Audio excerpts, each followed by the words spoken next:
Ok, ¿cómo están chicos? Muy buenas tardes. ¿Cómo se encuentran? Chicos, ¿están ahí? Chicos, chicos, ¿están ahí? Sí, Lisa. ¿Cómo están chicos? ¿Cómo les ha ido? Esperen, voy a prender una luz. Perfecto. ¿Cómo les ha ido chicos? ¿Cómo se encuentran? Bien. Qué bueno, me alegro mucho. ¿Qué tal las cosas por Santo Domingo? ¿Qué tal el calor?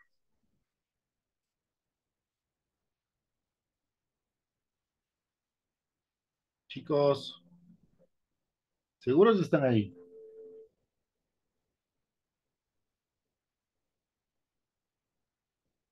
Chicos, Sí, Arqui, aquí estamos. bueno, bueno, listo. Empecemos la clase. Siendo 8, 18 y 1, 6 de la tarde con un minuto. Esta clase, bueno, no es tan larga. Vamos a ver sobre, hoy vamos a ver sobre la arquitectura del Renacimiento en Europa y cómo ésta se fue dando, cómo se fue o cómo fue la arquitectura de Europa, perdón, el Renacimiento en Europa se fue colonizando. Hemos visto las diferentes etapas del Trecento, el Quattrocento, el Cinquecento y la arquitectura manierista. Vamos a regresar un poco a lo que ya hemos visto y vamos a ir viendo cómo se va dando esta arquitectura en los diferentes países como en Francia, Alemania, Inglaterra, Portugal, España, que es donde realmente nos interesa.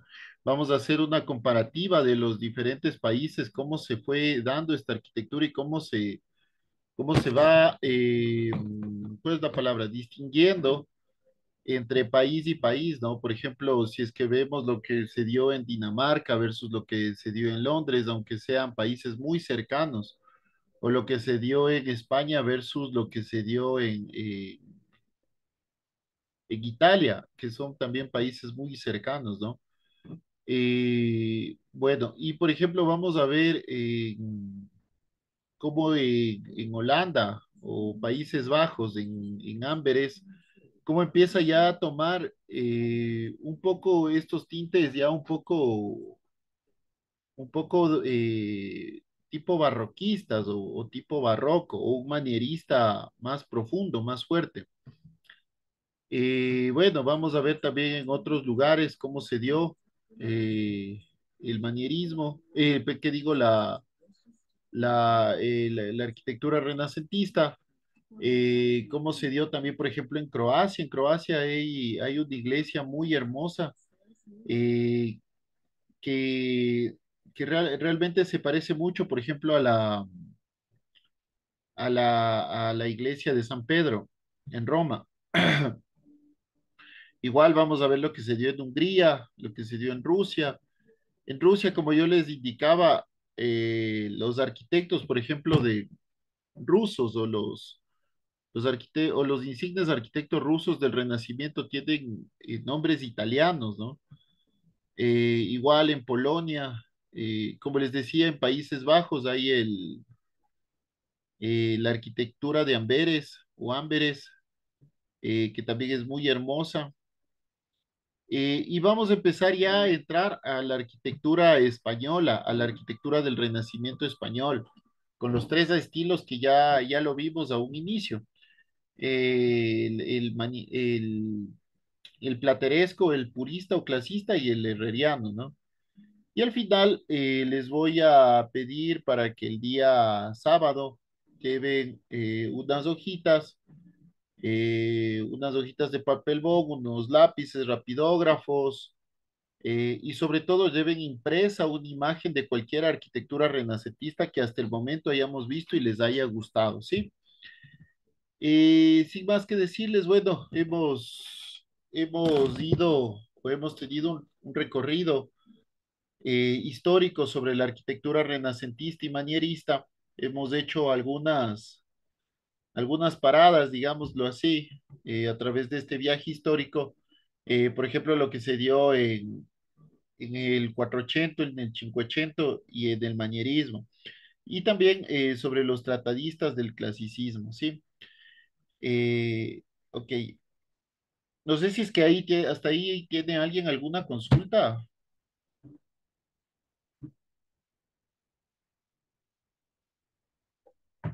Chicos, no sé si es que alguien tiene alguna consulta.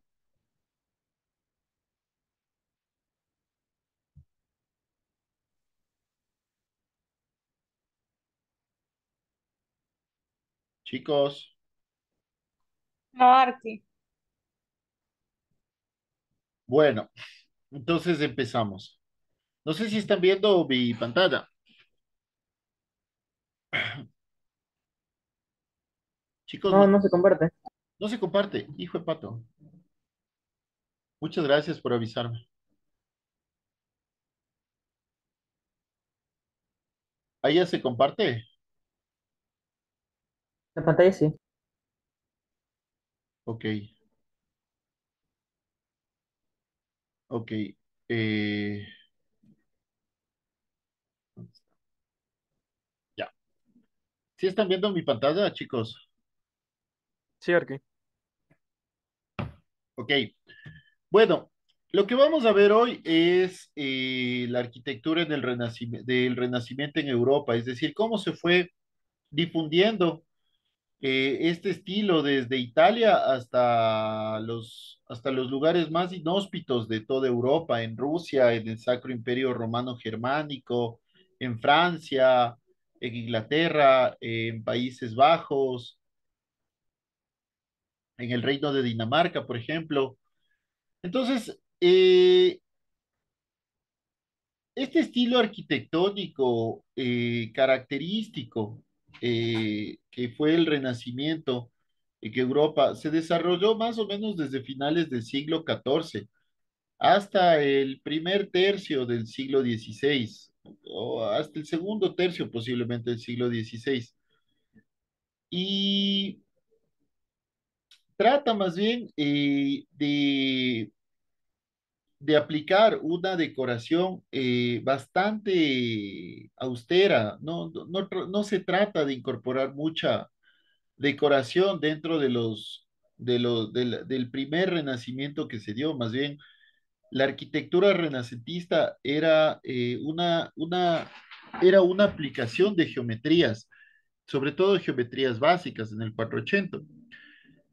Pero debido a las distintas arquitecturas que se dieron en los distintos países, esta decoración se empezó a convertir en una decoración más minuciosa, que se empleaba mucho en las construcciones de esta época. Eh, por ejemplo, en España se trabajaba mucho con los plateros, con esta gente que, que trabajaba la plata. Entonces, esta arquitectura, por ejemplo, del Renacimiento español, la primera o el primer estilo les llamamos el plateresco, ¿sí? Bueno, más o menos para que entendamos cómo se desarrolla o cómo está compuesta Europa en esa época, eh, para que ustedes se den cuenta un poco,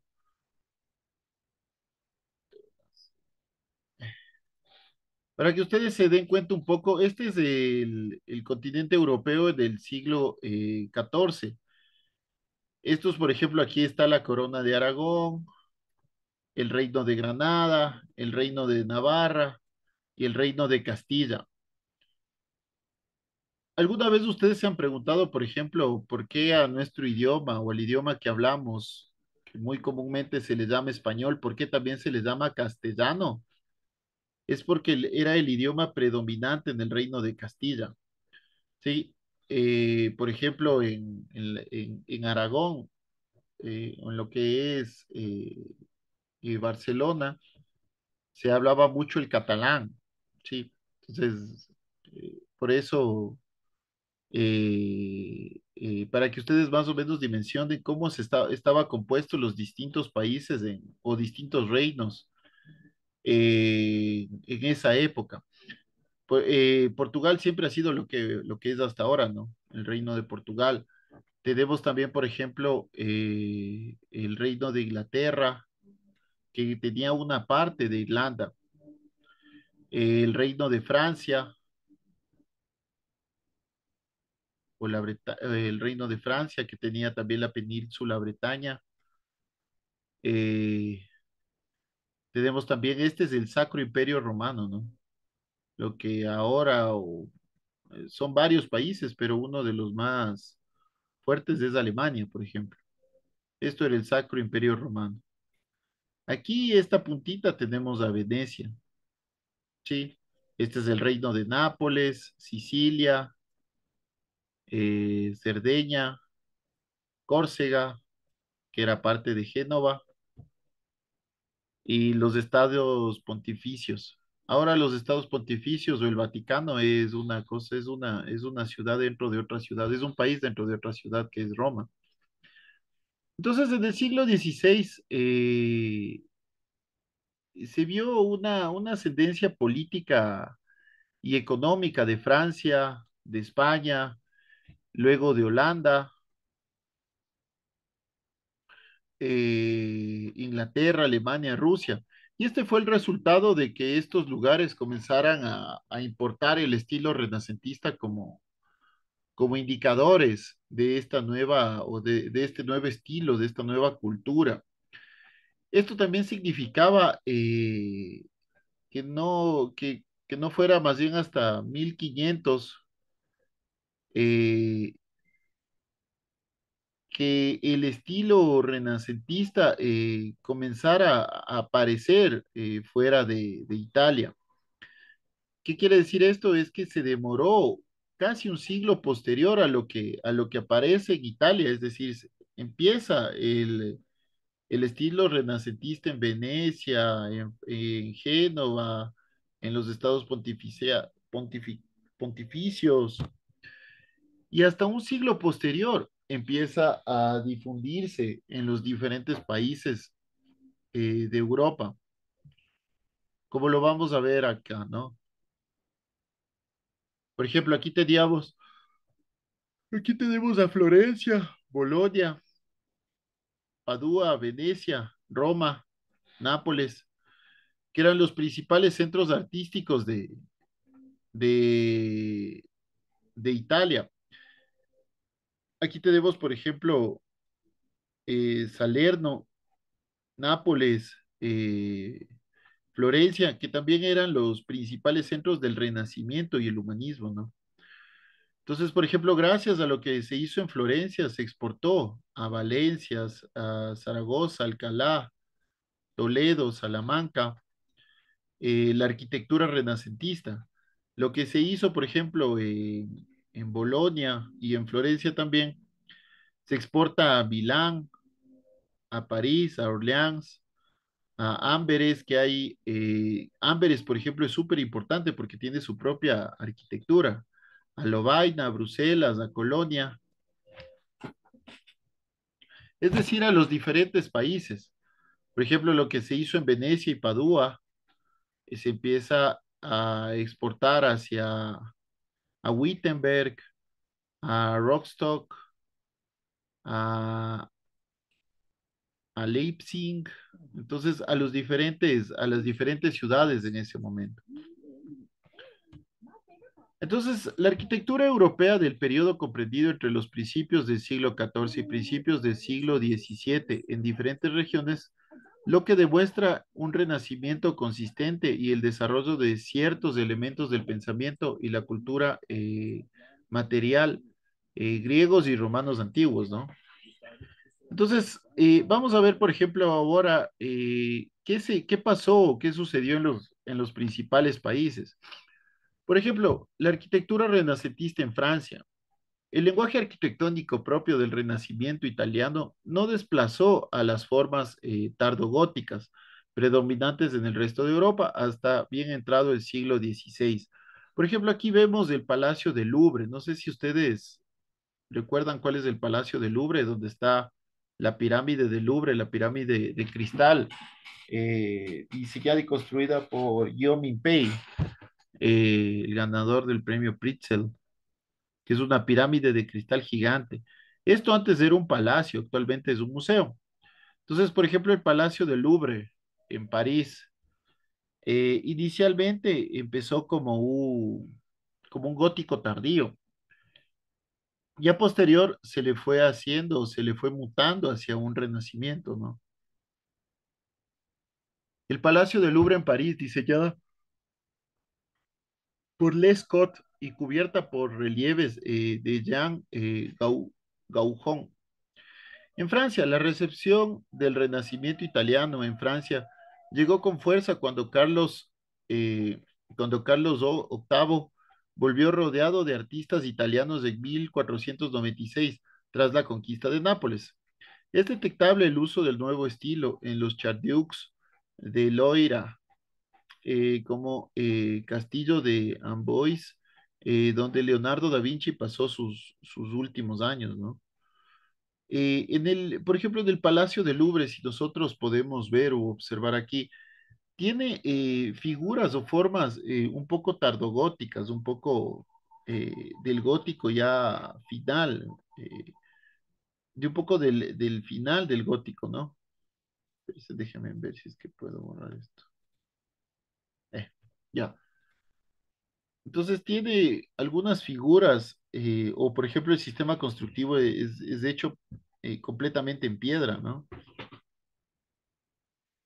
En Francia, durante los primeros años del siglo XVI, los franceses estuvieron involucrados en varias guerras, sobre todo en el norte de Italia. Acuérdense que Francia e Italia son, son vecinos, ¿no? Entonces, en el norte de Italia se dieron varias guerras en el siglo XVI. Eh, trayendo, perdón, trayendo de vuelta a Francia no solo los tesoros artísticos del Renacimiento, que eran un botín de guerra, sino también ideas estilísticas. En el Valle de Loira se llevó a cabo una ola de construcciones y muchos castillos renacentistas aparecieron en esta época, eh, siendo el, siendo el Chardieu de Ambroise en 1495, en el que Leonardo da Vinci pasó sus últimos años. El estilo se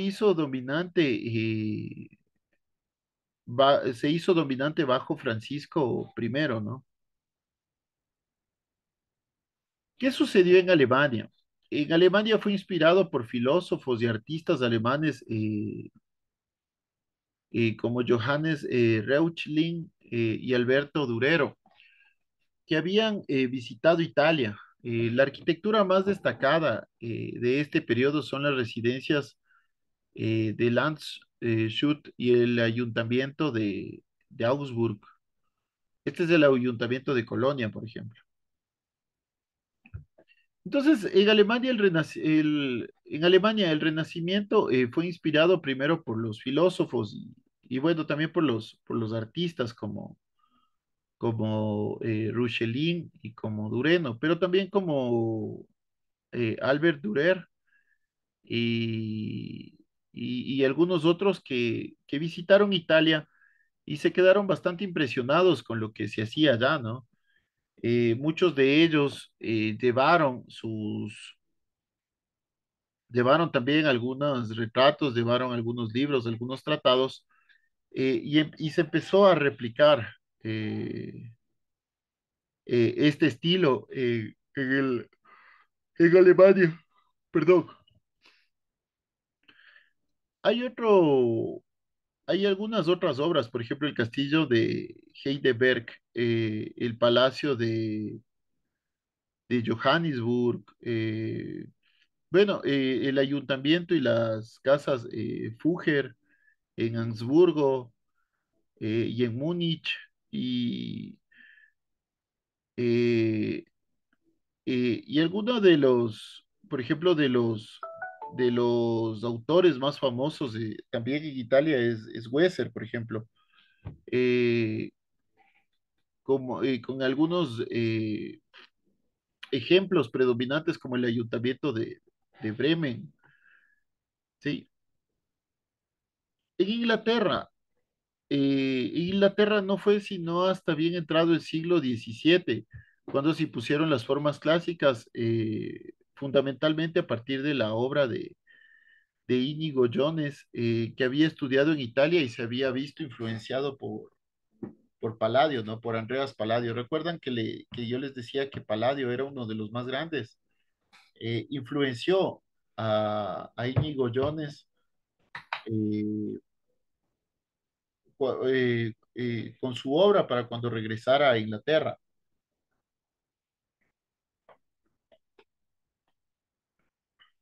En Inglaterra, la arquitectura renacentista llega bajo el reinado de Isabel I, después de haberse extendido por los Países Bajos, donde, entre otras características, adquirió versiones, por ejemplo, del agujón holandés, que ya lo vamos a ver, que es el agujón holandés y y la correa flamenca. Eh, Igual, en los diseños geométricos que adornaban las paredes, este nuevo estilo tendría a manifestarse en grandes casas cuadradas como la de Longchamp House, y el primer gran exponente de la arquitectura renacentista italiana en Inglaterra fue Íñigo Jones, que había estudiado arquitectura en Italia, donde la influencia de Palladio fue muy fuerte. Jones regresa a Inglaterra lleno de entusiasmo por el nuevo movimiento y de inmediato comenzó a diseñar edificios como la Casa de la Reina de Greenwich de 1616 y la Casa de Banquetes de Whitehall 3 años más tarde. Estas obras, con sus líneas limpias y simetría, fueron revolucionarias en todo el país, aún enamorando eh, las, algunas de los elementos que se utilizaban mucho en Inglaterra, como las ventanas de parteluz o las torres o almenas. Sí, es un estilo que se quedó, que llegó para quedarse. Bueno, en, en Portugal, el estilo, bueno, en Portugal como en otros lugares, hubieron sus diferentes connotaciones y sus diferentes épocas. Una de estas épocas de ahí les llaman el manuelino, que es la contribución portuguesa al Renacimiento, aunque su estética, que aúna elementos renacentistas y tardogóticos, de un modo semejante al plateresco isabelino castellano, que es muy distante del clasicismo, ¿no? Como les decía, en España, ya lo vamos a ver lo que sucedió en España, pero en España la, una de las características del primer estilo español es el uso mucho de elementos góticos, ¿no? O tardogóticos. Este es el monasterio de los Jerónimos en Portugal. En Portugal, como en España, la adopción del estilo renacentista fue gradual. El estilo manuelino, que más o menos empieza entre 1490 y termina en 1935-40, unía elementos renacentistas con arquitectura gótica que todavía se hacía, con la aplicación. Vamos a ver un material de mi patio ahorita, vamos. Aló, aló, Vamos rápido. Ahorita no, en el camión, vamos rápido, que luego cierran. aló, aló.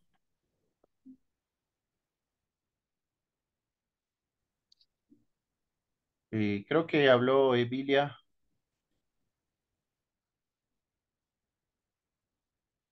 Bueno, Entonces, como les decía, Portugal, el estilo manuelino unía elementos renacentistas con estructuras góticas y además con la aplicación superficial de ornamentos exuberantes, similares al gótico isabelino de España. Los ejemplos del manuelino, por ejemplo, incluyen la Torre de Belém, un edificio defensivo en forma gótica decorado con logias de estilo renacentista y el monasterio de los Jerónimos, con ornamentos renacentistas que decoraban portales, columnas y claustros. Ya lo vamos a ver más a detalle en las siguientes clases. La idea con esto es que más o menos vayamos distinguiendo un estilo de otro, ¿no?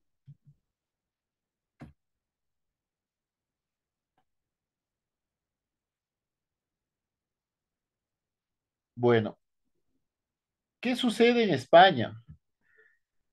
Aquí nos vamos a detener un poco, porque España es lo que realmente nos interesa a nosotros, porque es lo que viene a posterior o lo que llega a América Latina. Eh, en España el Renacimiento comenzó a insertarse en formas góticas en las últimas décadas del siglo XV. El desarrollo del Renacimiento se produjo principalmente por arquitectos locales, aunque conectados con la tradición artística hispano-flamenca. Por ejemplo, aquí vemos el convento de San Esteban en Salamanca. Si nosotros vemos, es una arquitectura bastante gótica, bastante de piedra, bastante rígida, bastante monumental. Pero los españoles, si lo pensamos, ¿qué sucedía en España en ese momento?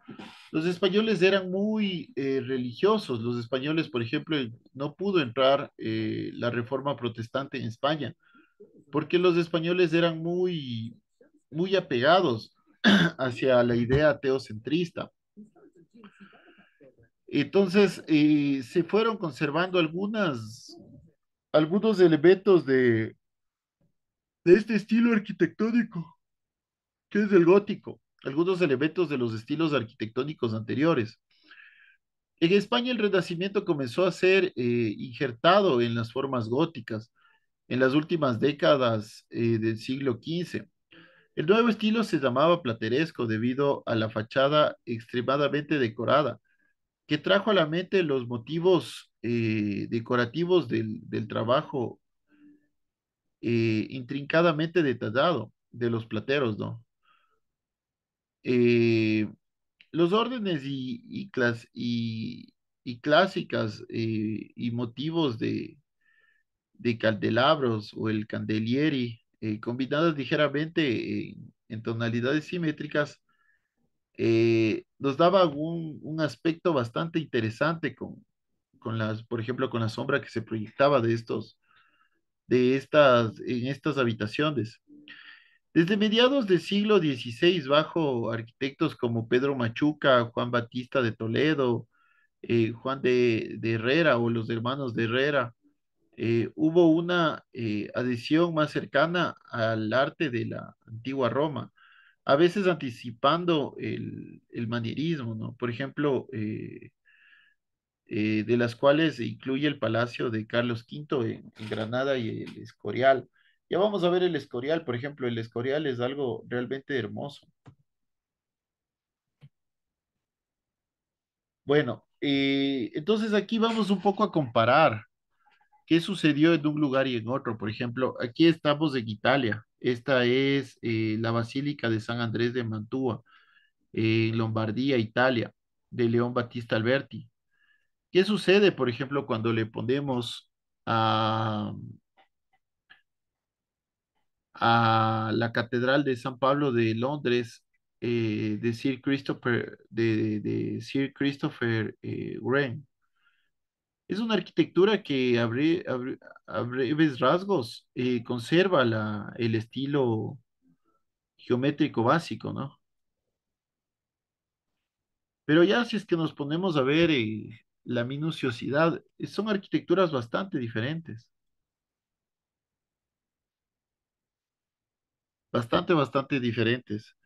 Lo mismo sucede Andrés de Vandelvira en la Catedral de Jaén, España, con el rey danés Frederick II en el castillo de Kronborg en Dinamarca, ¿no? Es arquitectura bastante diferente.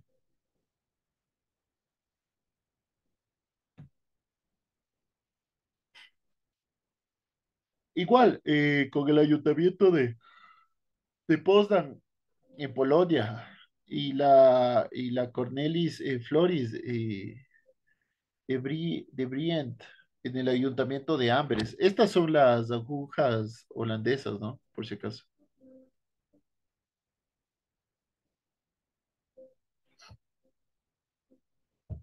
Este es el ayuntamiento de Bremen, en Alemania. Eh, Es bastante, por ejemplo, no, es bastante parecido en la connotación, ¿no? Al ayuntamiento de Amberes en Bélgica.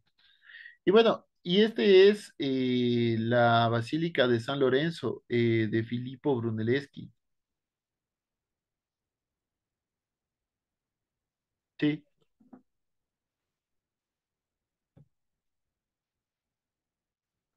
Chicos, ¿quieren hacer un recesito de unos 5 minutos? Chicos, Está bien, arquitecto. 5 minutitos.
Bueno, ok, discúlpenme, chicos. Me tuve que ausentar un momentito para para poder ir al baño. Entonces, solo un segundo. Ya. Entonces, bueno, ¿qué sucedió en otros lugares? ¿Sí están ahí, chicos? ¿Me comentan? Sí, Arque. Genial. Entonces, qué sucedió en otros lugares? Por ejemplo, en Croacia se da la Catedral de San Jaime de Šibenik, que fue comenzada en 1441 con un estilo gótico, más bien, por Giorgio da Sebenico. Eh, Su construcción inusual no utiliza morteros, los bloques de piedra y las pilastras y las costillas se unen conjuntas con una ranura en forma habitual en construcciones de madera. En 1477 la obra quedó inconclusa y continuó bajo el mando o bajo la tutela de Niccolo di Giovanni Florentino, que es un nombre bastante común para Italia, que respetó el modo de construcción y el plan antiguo del arquitecto, pero continuó la obra que incluye ventanas superiores, las bóvedas y la cúpula en un estilo renacentista. La combinación de la bóveda de cañón alto con las bóvedas de medio cañón en los pasillos le da a la fachada su característica forma de trébol. No sé si le notamos aquí como un trébol, ¿no? Como un trébol.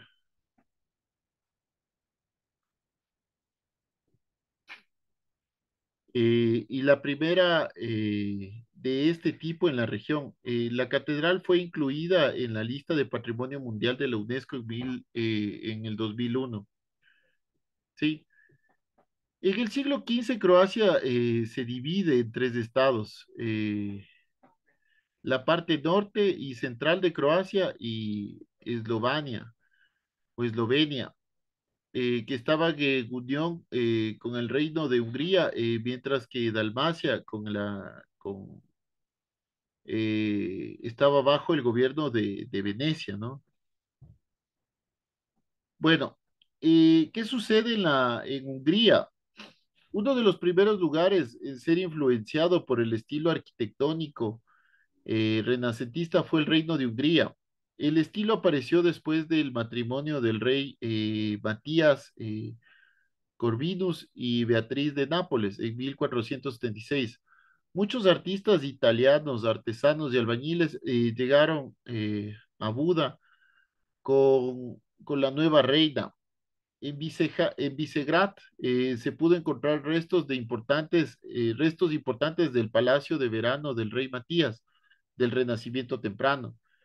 La conquista otomana de Hungría después de 1526 acortó el desarrollo de la arquitectura renacentista en el país y destruyó sus ejemplos más famosos. Este, por ejemplo, es el edificio del Parlamento. Es es una de las pocas obras que aún quedan en pie en Hungría. Pero si nosotros vemos, es una arquitectura renacentista, sí, por el tiempo, pero tiene una connotación muy gótica, ¿no?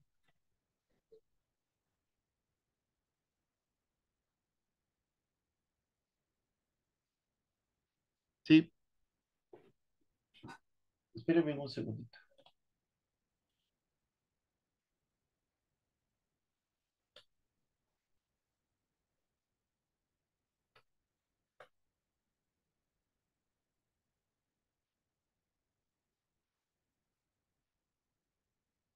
Ok. Entonces, ustedes ven, por ejemplo, en el edificio del Parlamento, eh, que es hoy en día la única obra completamente conservada de arquitectura renacentista húngara. Eh, y la capilla de Basok, encargada por el cardenal húngaro, eh, ahora es parte de esta basílica, ¿no? ¿Qué sucede en Rusia?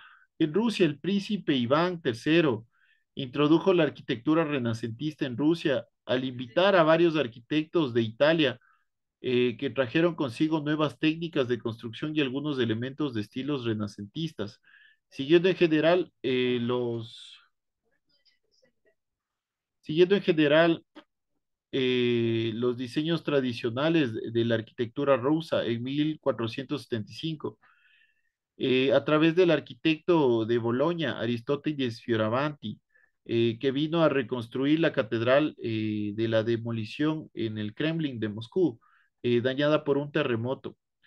A Fioravanti le dieron la catedral de Vladimir del siglo XII como modelo y produjo un diseño que combinaba el estilo tradicional ruso con un sentido renacentista de amplitud, proporción y simetría, ¿no?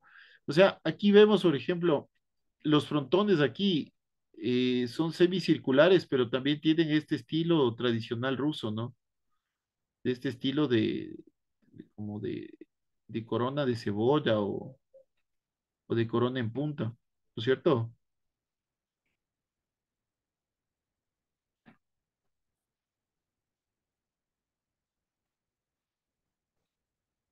Bueno, en Polonia, la arquitectura renacentista polaca se divide en tres periodos.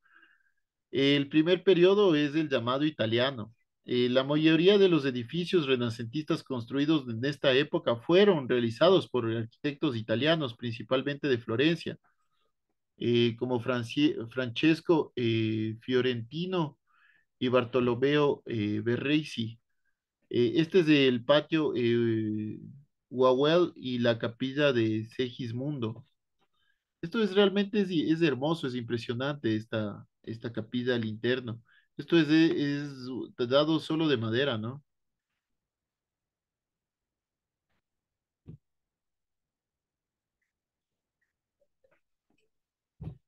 Bueno, entonces, ¿qué sucedió en la arquitectura renacentista en los Países Bajos?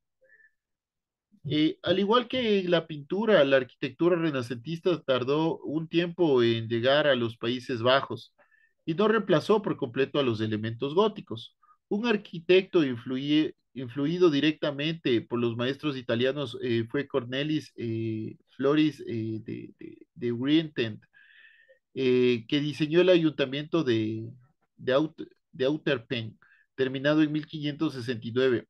El estilo a veces es conocido como el manierismo de Amberes. Esto es famosísimo, por ejemplo, el manierismo de Amberes o de Amberes, que mantenía la estructura general similar a los edificios de estilos góticos tardío, pero con la mayoría de las ventanas y las decoraciones y los detalles muy floridos de los estilos renacentistas. Fue ampliamente influyente en el norte de Europa, por ejemplo, en la arquitectura isabelina, que es parte del movimiento más amplio del manierismo norteño, ¿no?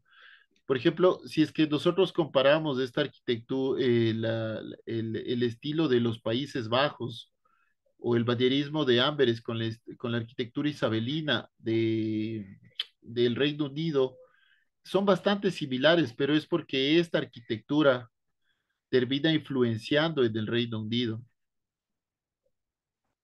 ¿Sí? La arquitectura del Renacimiento en España. La arquitectura del Renacimiento español se puede estructurar en estos tres periodos, que fue el estilo plateresco, el purista o clasista y el estilo herreriano. El estilo plateresco tiene características decorativas con una profusión en el tallado de la piedra. Y de ahí su nombre, pues, imita el trabajo de los orfebres de la plata. Se utiliza, por ejemplo, los medallones en las fachadas y frontones en los entablamentos, los basamentos, los grutescos, que ya vamos a ver que son súper famosos, los festones, las columnas balaustradas, todo esto decorado en las fachadas de los edificios. Sin embargo, tiene la típica estructura gótica, o sea, termina siendo un estilo de gótico tardío. eh, y por eso es de este estilo, el plateresco, ¿no? Porque imita a los trabajadores de la plata, a los orfebres de La Plata. ¿Sí? Eh, el segundo estilo es el estilo purista o clasicista, que ya es un renacimiento un poco más parecido al de Italia. ¿Sí? Y el último estilo es el estilo herreriano, que es consecuencia de la situación social y religiosa y política de España durante la segunda mitad del siglo XVI. Un arquitecto llamado Juan Bautista de Toledo inicia algunas obras en España que terminan construyéndose por Juan de Herrera, por de ahí viene el nombre, ¿no? Estilo herreriano. Y a él se le debe la planificación de las fachadas meridionales y de estos patios evangelistas, ¿no?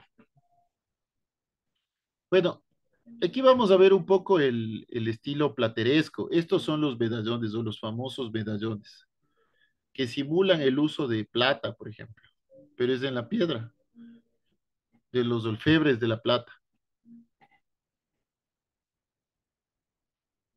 Este es el Palacio de los Duques de Medinaceli en Cogolludo.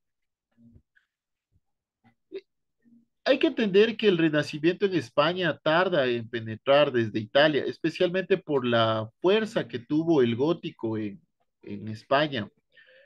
Eh, por toda la fuerza que tuvo el gótico en toda la península ibérica, ¿no? De hecho, la primera manifestación de la arquitectura renacentista en España es el Palacio de los Duques de Medinaceli, es este, eh, que muestra una simbiosis de estilo. Por un lado, imita la estructura arquitectónica de los palacios del 480 italiano, incluye la puerta y el aparejo de sillería y el almohadillado, como lo vemos aquí. Sin embargo, la crestería y sus ventanas son todavía claramente tardogóticas, ¿no? O sea, esta es la crestería y las ventanas son bastante tardogóticas, ¿no?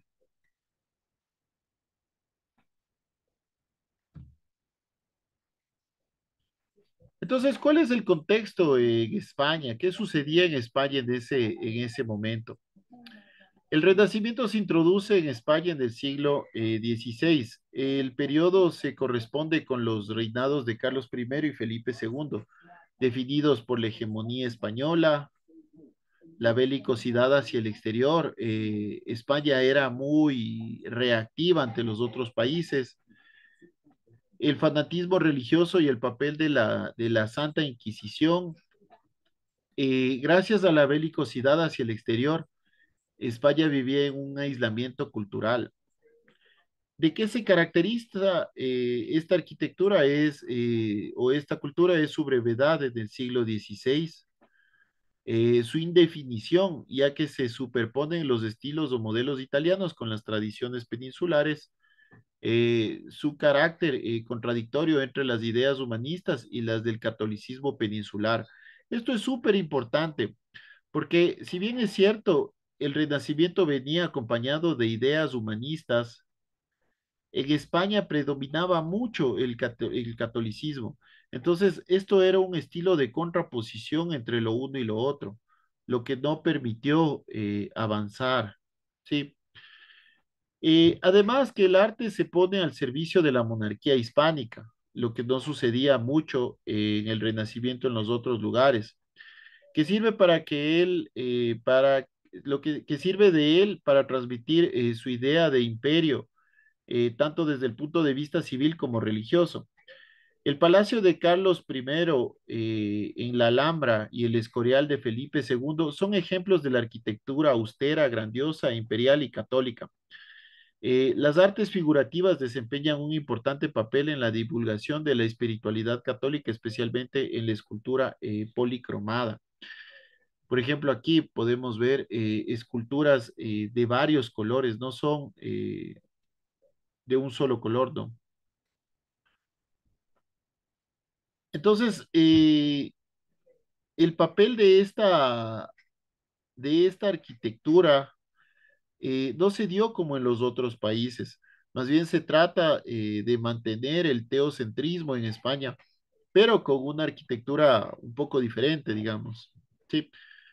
Bueno, chicos, ya para finalizar, lo que les iba a pedir es que para el día sábado lleven hojas de papel, lápices, rapidógrafos, pinturas, lo que ustedes quieran, pero esta vez vamos a llevar una imagen impresa de cualquiera de las obras de arquitectura renacentista que les haya gustado, sea cualquiera.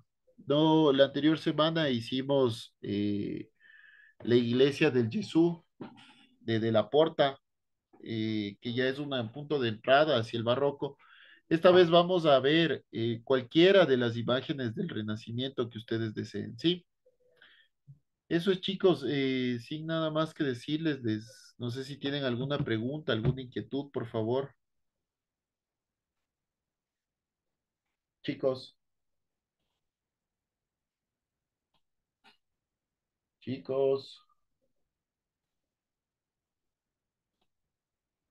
no sé si están ahí. Un arquitecto tenía una pregunta. Ok, bueno, entonces con eso terminaríamos el día de hoy. Les mando un abrazo y por favor a las personas que no pudieron entrar, me, me- les indican lo que hay que hacer, sí, aunque yo también ya les paso esta captura por WhatsApp. Sí, eso es, chicos, entonces nos veríamos el día sábado. Les mando un abrazo. Hasta luego, arquitecto. Gracias. Luego, Nos arquitecto. vemos, chicos. Cuídense mucho, por favor.